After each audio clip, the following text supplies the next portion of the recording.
शिवम भारद्वाज जी, मैनपुरी से। राधे महाराज जी, श्री हरिवंश। महाराज जी, आपके चरणों में कोटि कोटि प्रणाम। महाराज जी, मेरे मन में एक सवाल था कि बिना गुरु बनाए मोक्ष को पाना संभव नहीं है। मैंने बचपन में एक गुरु बनाए थे। मेरी शादी हो गई है, मेरी पत्नी के गुरु नहीं है। मैंने जो गुरु बनाए थे वो अभी नहीं रहे। अब हम दोनों दोबारा नए गुरु बनाएं या क्या करें? आप मार्गदर्शन करें। हमें लगता है कि गुरु बनाने और बिगाड़ने वाली चीज तो है नहीं। बात मानने वाली चीज है। आप बात मान लो। अभी क्या कहा कि हमें लगता है कि अगर हम भगवान के आश्रित होकर राधा राधा कहें तो बात बन जाएगी। अगर ये बात मान लो तो हो गया ना गुरु मंत्र। और बात ना मानो तो कान फुका, ऐसे भी थोड़ी कल्याण हो जाएगा। बात मान लो। सब रूपों में गुरुदेव है, अखंड मंडलाकारम व्याप्तमेन चराचरम। बस बात मान लो, हो गया बात। बनाना और बिगाड़ना थोड़ी होता है, मानना होता है। माने का संबंध है, ना मानो तो चाहे जितनी बार, चाहे जिस महापुरुष के पास जाओ, बात बनेगी नहीं। और मान लिया तो एक वचन से काम हो जाएगा। सैकड़ों लोग ऐसे मिलते हैं कि हमने अपने ऐसे ऐसे आचरण छोड़ दिए और हम चल रहे हैं। जिनको हम पहली बार देख रहे हैं वो वर्षों से साधना में लगे हैं, और हम देख रहे हैं पहली बार। और वो रो के कह रहे हैं कि हम कैसे बताएं हमारा जीवन कैसे परिवर्तित हो गया। तो हमने थोड़ी किया है, उन्होंने बात मान ली है, उनका परिवर्तन हो गया। आप मान लो। हमारे मानने से थोड़ी कि आप हमारे शिष्य हो, आपके मानने से है। आप हमारी बात मान लें। हमारे हृदय में जो विराजमान नाम है वो हम बार बार चिल्ला चिल्ला के कहते हैं कि भाई हम तो वृंदावन वासी, राधा उपासी, राधा राधा रटते, राधा वल्लभ सी हरिवंश रटते, आप देख लो। अब आप पकड़ लो कि हमें देखना क्या, जो बोले वही पकड़ लिया, काम बन गया, आगे निकल गए। अब ऐसे है कि वो कंठी बंध जाए तिलक तो चाहे जब बंधवा ले, उसके बंधवाने से कोई बात नहीं।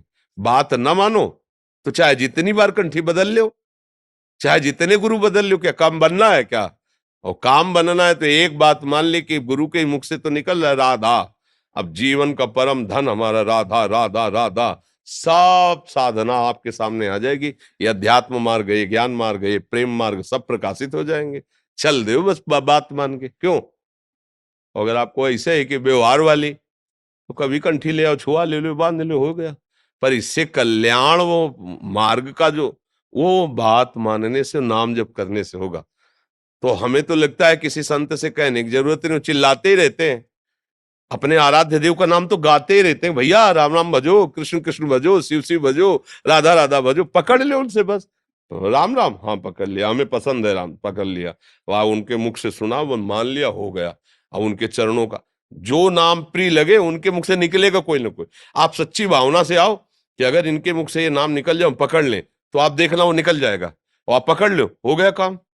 मानने से द्रोणाचार्य जी ने भगा दिया था एकलव्य को, और उसने मान लिया तो सबसे बड़ा धनुर्धर बना। तो अंगूठा ले लिया गुरु दक्षिणा में। नहीं, अर्जुन भी नहीं थे उसके सामने।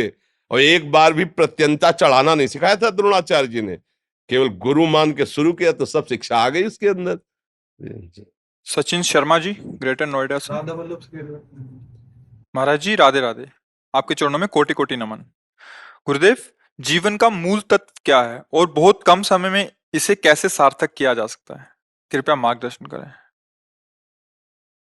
तत्वम अस्य। अब बच्चे हो, प्रश्न तो बहुत हाई स्थिति का है। साधन पक्ष पता नहीं कितना तुम्हारा है। जो मूल तत्व है, तत्वम अस्य। तत् जो, त्वम अश, वही हो। बस इसी में तन्मय हो जाओ। स्थूल दे पांच भौतिक, सूक्ष्म दे मन बुद्धि चित्त अहंकार पांच ज्ञानेन्द्रियां, कारण दे सतोगुण रजोगुण तमोगुण जनित स्वभाव, इन तीनों का त्याग करके तत्वम अशि। अब जितनी जल्दी तन्मयता कर ले उतनी जल्दी प्राप्त हो जाए। अब ये बात जब प्राप्त करने की आई तो ज्ञान के पंथ कृपाण के धारा धारा परत खगेश लगे नहीं बारा। जो निर्विघ्न पंथ निर्वाही सो कैवल्य परम पद लाए। फिर क्या करें? सहज रूप बताओ। सहज में तो हे भगवान, हम आपके आश्रित है, मैं बहुत नीच अधम हूं, करुणा निधान। आप ऐसे मार्ग में चलाओ जिससे मेरे अच्छे आचरण हो और सदैव आपका भजन हो, इससे कल्याण हो जाएगा। इसमें गिरने का भय नहीं रहता, क्योंकि करो सदा तिनके रखवारी, जिम बालक राखे महतारी। नहीं, जब इस तरह का प्रश्न तो ज्ञान की तरफ ले जाता है, और उसकी प्राप्ति के लिए तीनों शरीरों का राग त्याग करके अपने सहज स्वरूप में स्थित, सहज स्वरूप हमारा भगवत स्वरूप है। अब ये बहुत कठिन बातें हैं, अभी खान पान विषय भोगो तो धर्म से हम कर नहीं पा रहे हैं, फिर शरीर के राग का त्याग है तो और कठिन।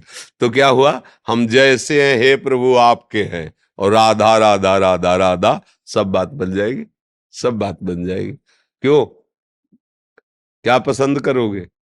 राधा राधा। तो इसमें क्या है कि जैसे एक बहुत बड़ा समुद्र है, मगरमच्छ, बड़े बड़े जीव जंतु, और उसमें तैर के जाना, ये है। लील जाएंगे, एक से एक मगरमच्छ है, वो बहुत मजबूत जल जहाज, आराम से बैठ के उसमें तरंगे देखते हुए जाना। ये दो मार्ग है, एक मार्ग है ज्ञान, और एक मार्ग है भक्ति का। भगवान के आश्रित होकर उनको पुकारते हुए, सारे कर्म उनकी आज्ञा से करते हुए, उनको समर्पित करते, वो परम धाम को प्राप्त हो जाता है। ये है नौका पे चढ़ के चलना, और वो है तैर के चलना। अब देख ले, भुजाओं में दम हो तो कूदे, अपने को बचाए और बचा के निकल जाए। कोई बिरला ही निकल पाता है। और ये नौका, ये ऐसा है कि अधम, जिनके आचरणों को अगर कहा जाए तो बड़ा ही, वो भी परम पद के अधिकारी हो गए, वो भी भगवान को प्राप्त हो गए आश्रय लेकर। और नाम भगवान कह रहे हैं, अपिचित सुदुराचारो भजते माम अनन्य भाग। तो मुझे तो यही लगा कि जीवन का सार यही कि भगवान के आश्रित हो जाए और खूब नाम जप करे, राधा राधा, गंदा भोजन, गंदे आचरण, गंदे लोगों से अपने को बचाए, और माता पिता परिवार सबकी सेवा करे और नाम जप करे, भगवान कृपा कर देंगे। क्यों, ये सही रहेगा? हाँ, नहीं, उधर की बात को तो फिर उसमें कसौटी लगती है कि आप अधिकारी हो कि नहीं। तो सही बात, जब कसौटी लगेगी ना, तो सोना निकलेगा नहीं, केवल मिलावट ही मिलावट समझ में आएगी कि लग रहा था सोना और निकला सब पीतल ही। क्योंकि अपने लोगों की स्थिति न धर्म में है, न पवित्रता में है, न जितेंद्रियता है, न उस कोटि का तप है जिससे हम शुद्ध ज्ञान को समझ पाए। तो एक ही बात, हम जैसे हैं प्रभु के हैं, और राधा राधा राधा राधा राधा। मुझे लगता है ये सहज मार्ग है जिसमें भगवत प्राप्ति हो जाती है जी। दलजीत सिंह जी गुड़गांव से। वाहेगुरु जी, राधे राधे। प्रभु जी, आपके श्री चरणों में कोटि कोटि दंडवत प्रणाम। गुरु ग्रंथ साहिब जी ने संत व महापुरुषों को बहुत ही आदर सत्कार से निवाजा है।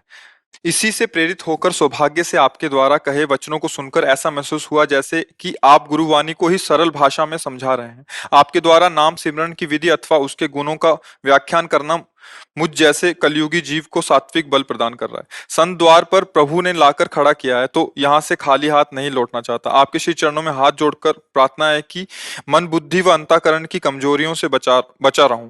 अतः जो भी मार्ग इस जीवन के बचे हुए हैं, उस श्वास से बची हुई हैं, प्रभु के सिमरन में निकले वो, और इसी मार्ग पर चलते रहने का आशीर्वाद प्रदान करें। वो तो आशीर्वाद है, भगवान ने मनुष्य शरीर दिया, और सबसे बड़ी बात, गुरुवाणी का आश्रय दिया। जिसने गुरुवाणी का आश्रय लिया और गुरुवाणी का मनन किया, उसमें कोई भी सद्गुण की कमी नहीं रह जाती। जो मन बुद्धि हमारे संसार की तरफ आसक्त हो रहे हैं, उसका कारण है हम कहीं न कहीं गुरुवाणी का जो आदेश है उसका उल्लंघन करते हैं। अगर उल्लंघन न करें तो गुरुवाणी में इतनी सामर्थ्य है कि उसका जब मनन करोगे तो मन बुद्धि में इतनी पवित्रता आ जाएगी कि वो नाम को छोड़कर फिर अन्यत्र कहीं जाएंगे भी नहीं। हमारी थोड़ी प्रमाद स्थिति हो जाती है। प्रमाद स्थिति, जो नहीं करना चाहिए उसमें सुख बुद्धि, जो नहीं करना चाहिए उसमें सुख बुद्धि। अब जैसे शरीर की अवस्था ऐसी है, पर मन की वही अवस्था होती है जो उसने पूर्व से अभ्यास किया है। अब हमको बहुत सावधानी के द्वारा वो बार बार हम कहते हैं जब आप लोग पधारते हैं यहाँ, तो एक महामहिम वचन उच्चारण करते हैं, वाहेगुरु का खालसा, वाहेगुरु की फतेह। हमें बहुत अच्छा लगता है, क्योंकि वाहेगुरु का खालसा का तात्पर्य है कि जो गुरुदेव हैं, जो गुरु है, वो परम ईश्वर है, परमेश्वर है, सारा वैभव उसी का है।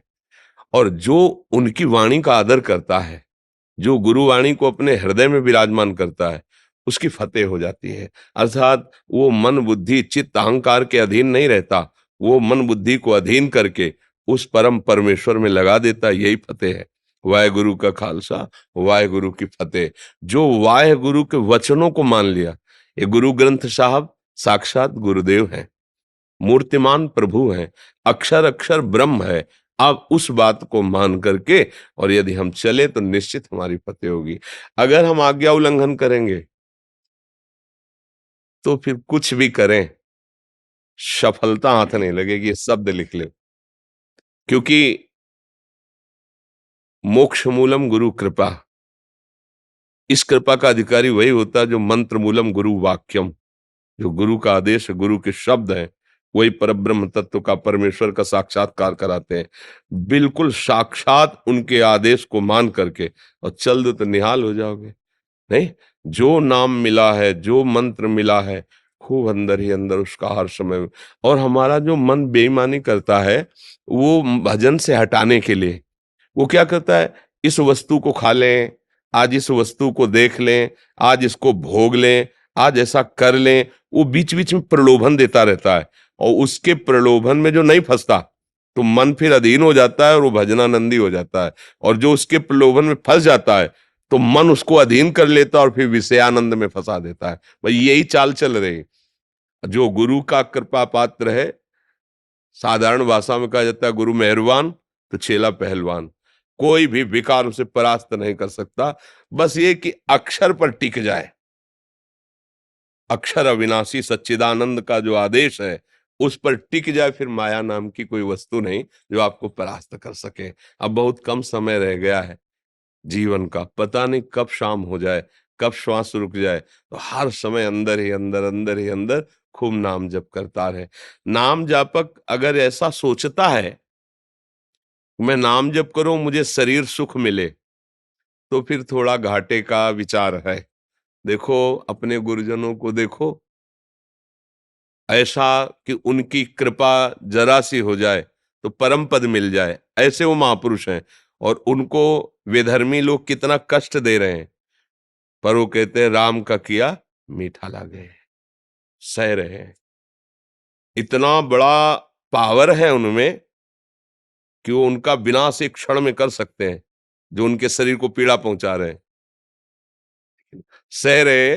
और ऊपर से कह रहे राम का किया मीठा लागे।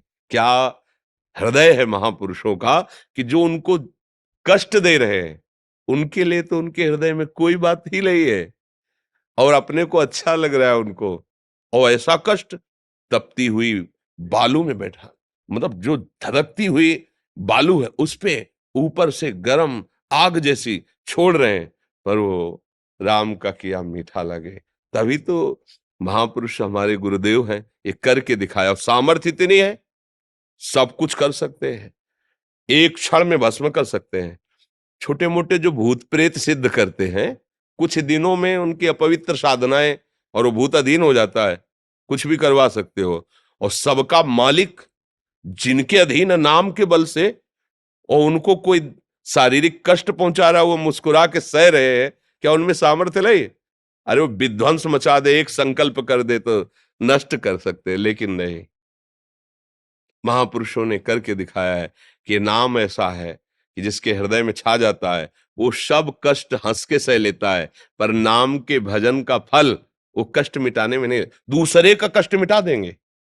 हमने देखा है, महापुरुषों को देखा है, दूसरे का कष्ट तो मिटाने में देर नहीं है, लेकिन अपने कष्ट को सजा कर भोगते हैं और भोगते हैं। तुम नहीं सह पाओगे, तुम जाओ सुखी रहो, आओ हमारे ऊपर तुम भी आ जाओ, तुम्हारा भी आ जाए, क्या बिगड़ रहा है यहाँ? जहाँ 100 वहां 100 से क्या अंतर पड़ रहा है? लेकिन तुम भजन करो, तुम स्वस्थ रहो, जाओ सुखी रहो, भजन। ऐसा संतों को देखा कि दूसरे का कष्ट स्वयं ले लिया, लेकिन अपने कष्ट को उन्होंने मिटाने के लिए कभी कोई ना संकल्प किया ना इच्छा की। तो इस मार्ग का पथिक बड़ा शूरवीर होता है। हमको इस तरह से चलना है कि चाहे कोई गाली दे, अपमान करे, चाहे हमारा मन ही हमको जलाए और भोगों की तरफ खींचे, लेकिन अब नहीं। हम अब तो नाम की लौ लग गई। अब नाम की हमारे अंदर स्मृति सुमिरन की वृत्ति आ गई। अब इसे नहीं छोड़ेंगे। जो त्रिभुवन की राजलक्ष्मी देने पर भी आधे पल के लिए भी अपने प्रभु का स्मरण सुमिरन नहीं छोड़ता, वही परम महाभागवत कहा जाता है। वही संसार पर विजय प्राप्त कर लेता है। बड़ी कृपा है और खूब नाम सुमिरन करो और गुरु वाणी के आश्रित रहो। गुरु वाणी देखो, गुरु गुरु है। आप हमारे बोलो, पराये बोलो, उनके बोलो, गुरु गुरु है, यही शब्द लगता है। सदगुरु गुरु यही लगता है ना, तो वो एक ही है। वो एक ही है, उसे कुछ भी नाम दे के पुकारो, वो एक ही है। इसीलिए हर समय नतमस्तक होकर गुरुवाणी का पालन करो, अपने आप निहाल हो जाओगे। अब मस्ती आ जाएगी, अद्भुत मस्ती आ जाएगी। देखो, हम सबके शरीर एक ही पंचभूत से बने हुए हैं। पोशाकें अलग अलग हो सकती हैं, घाट अलग अलग हो सकते हैं, लेकिन जिस रस का स्वादन करना है वो परमेश्वर एक ही है। चाहे कुछ भी बोलो, अलग अलग पंथ, अलग अलग ग्रंथ, अलग अलग मंत्र, लेकिन जो ग्रंथ पंथ और मंत्र है, उसका कंत माने इष्ट ईश्वर, वो एक ही है। जब ये बात समझ में आ जाती है ना, तो फिर ये भेद की जो मेड़ है ना, वो सब हट जाती है। फिर पूरा चराचर जगत अपने ही स्वामी का पसारा दिखाई देता है और वो आनंदित होता है। जैसे अपनी जबान से अपनी दांत कट जाए तो किसको दोष देंगे, ऐसे ही वो पूरे विश्व को अपना स्वरूप देखता है। अगर उसे कोई काटे, मारे, पीटे, तो किसी को दोष वो सह लेता है। भगवत आनंद में इतनी सामर्थ्य है, वो सब सह लेता है। श्रुति शर्मा जी, श्री रुड़की हरिवंश से। गुरुदेव भगवान।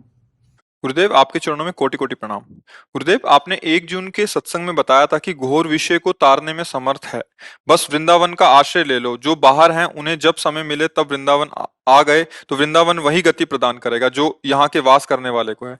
मैं भी घोर विषय हूँ, बस मैं अपने आचार्य श्री हरिवंश चंद्र की हूँ।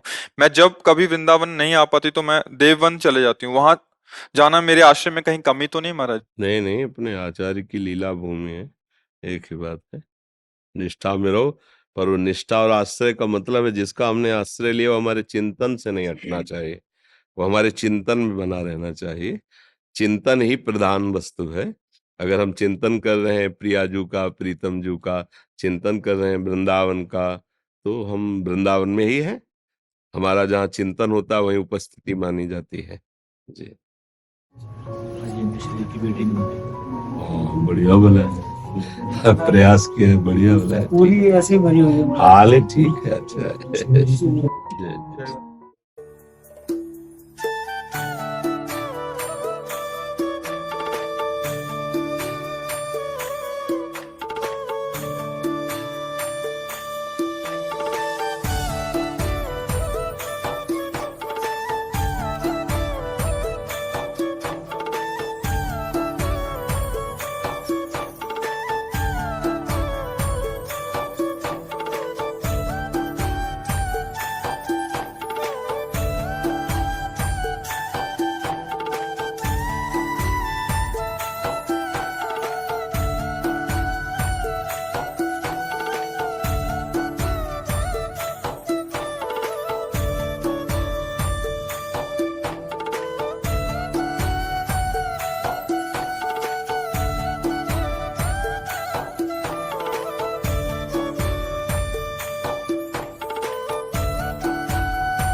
गुरुदेव की तस्वीर नहीं है।